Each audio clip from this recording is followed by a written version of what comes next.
Liaison en français, en langue française.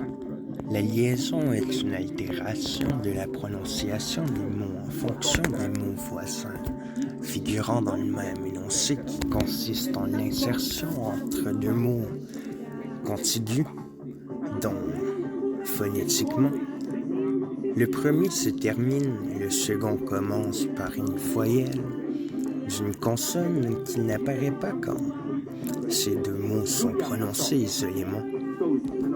Par exemple, entre le déterminant les, le et le substantif enfant, enfant.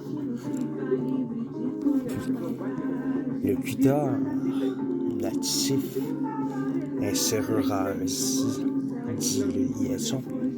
Du point de vue de la phonétique, la liaison est une forme de paragoge, donc un métaplasme.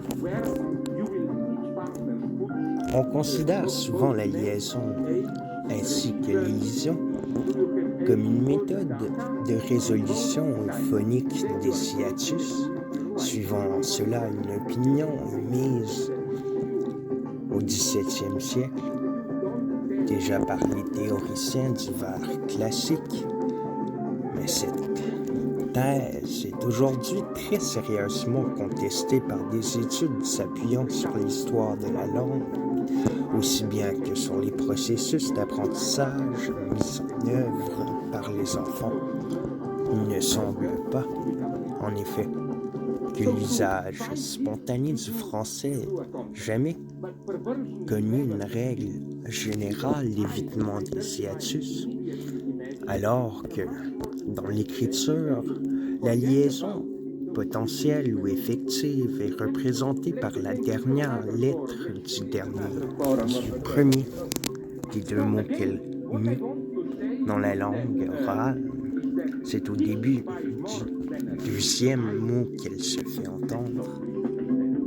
Ainsi, si, pour quelque raison, une pause est marquée entre les et enfants, dans les enfants, on dira les affaires et non les affaires. À la différence des consonnes parfois dites éphésistiques, comme le T. Donne-t-il, la consonne de liaison est conditionnée par l'étymologie et la phonétique historique de la langue. C'est une consonne finale ancienne qui s'est amuée, mais qui est susceptible de se maintenir devant une voyelle initiale. Ainsi, on peut considérer, sous l'angle synchronique et grammatical, qu'il s'agit d'une modification de certains mots, tandis que, sous l'angle diachronique et phonétique, c'est la survivance, dans certains contextes, d'une prononciation plus ancienne.